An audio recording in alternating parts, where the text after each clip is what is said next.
안녕. 선생님은 정은 선생님이에요. 이번에는 십상과 호산나 예수님이 오세요를 배워볼 거예요. 먼저 핵심 구절 먼저 읽어볼게요. 종려나무 가지를 가지고 맞으러 나가 외치되 호산나 찬송하리로다. 주의 이름으로 오시는 이 곧 이스라엘의 왕이시여 하더라. 요한복음 12장 13절 말씀. 아멘. 다음으로 넘어가 볼게요.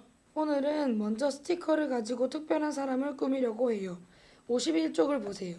이 그림은 어떤 그림일까요? 그래요. 이 장면은 어떤 성과 나라를 다스리는 왕과 여왕의 모습이에요. 사람들은 왕과 여왕에게 존경을 표하면서 인사를 드리고 환영을 하고 있네요. 왕과 여왕의 모습 중에서 이 모습이 부족한 게 있네요. 스티커를 붙여 가장 잘 어울리는 모습으로 만들어 보세요. 잘 붙여 보았나요? 선생님도 이제 붙여볼게요. 왕관도 붙여주고 옷도 입혀주면서 신발도 신겨주고 똑같이 왕관도 씌워주고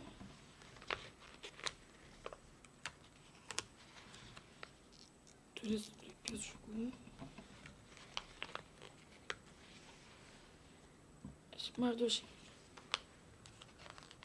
마지막으로 이것까지 붙여줍니다. 이 완성된 그림을 보면 어떤 생각이 드나요? 네, 참으로 왕과 여왕은 정말 화려하고 왕에게는 왕으로서 걸맞은 품이 있는 옷이 있어야 하고 여왕은 여왕에 걸맞은 화려한 옷이 있어야 하죠. 만약 왕인데 왕에 걸맞지 않은 옷을 입거나 모습을 갖는다면 어떨까요? 네, 뭔가 어색하고 왕답지 않거나 여왕답지 않을 거예요. 왕은 왕다운 모습이 있어야 하고요. 여왕은 여왕다운 모습이 있어야 해요. 이제 다음 말씀터로 넘어가 볼게요. 예수님께서는 3년 동안의 이 땅에서의 사역을 마무리하시면서 유월절을 지키기 위해 예루살렘 성으로 들어오셨어요. 예수님께서는 어떤 모습으로 가셨을까요? 성경을 찾아 읽고 문제를 풀어보세요.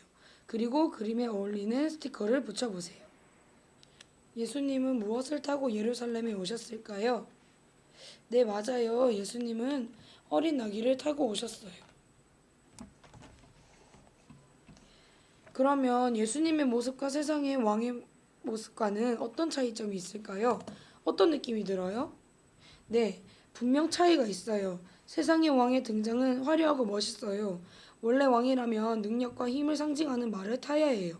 그러나 예수님의 등장은 어떻죠? 초라하고 볼품없는 어린 나귀를 타고 등장하시죠. 이것은 예수님이 세상의 왕과 다른 모습으로 등장하기를 원하셨다는 것이에요.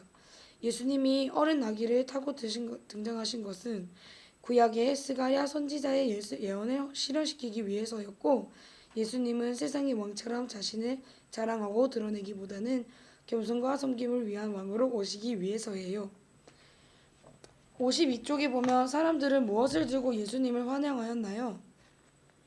네, 맞아요. 종려나무 가지를 흔들었어요.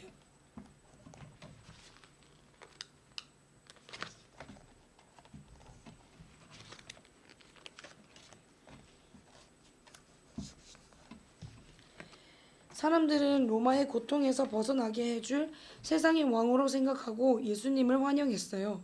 그러나 예수님은 로마 나라의 고통에서 백성들을 구원시켜 주는 것이 아니라 우리를 죄악에서 구원시켜 주시기 위해서 십자가 고난을 받으시러 예루살렘에 들어오셨어요. 그럼 사람들은 예수님을 보면서 뭐라고 소리쳤나요?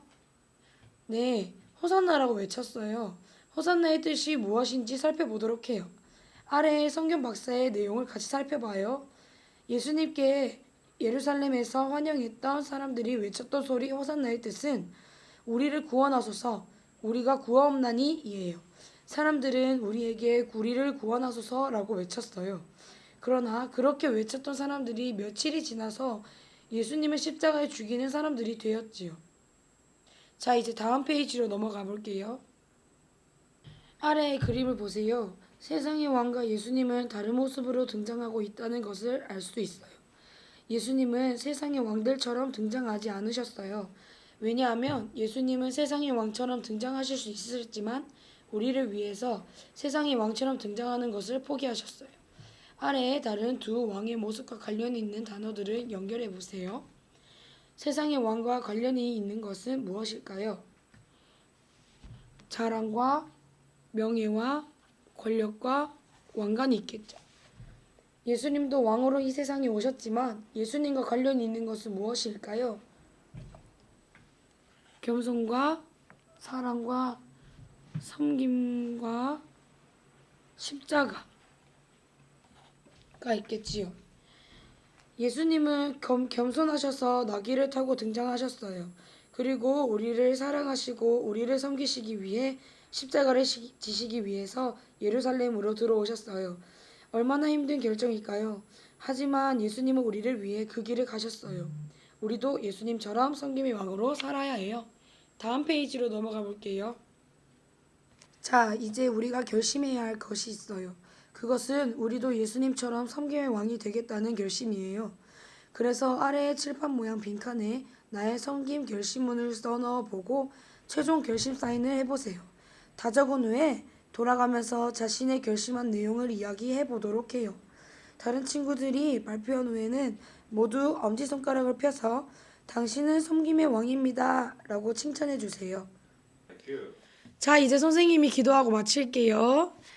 하나님 아버지, 우리 친구들이 오늘 배운 것처럼 친구들 사이에서 섬김의 왕이 될 수 있게 도와주세요. 예수님 이름으로 기도드렸습니다. 아멘. 친구들 안녕.